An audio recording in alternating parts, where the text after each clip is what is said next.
медонам аз писару нороҳати хоҳарам.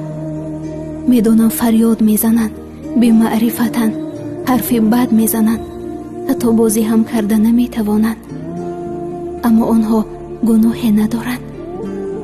касе онҳоро мисли ману то бо ноз калон накардааст. гуле ба мӯйҳояшон назадааст, рӯяшонро набосидааст.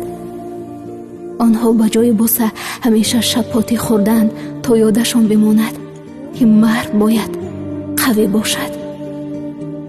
ой духтар, ёдат бошад, мардҳо намешикананд магар аз дасти он духтаре ки дӯсташ доранд.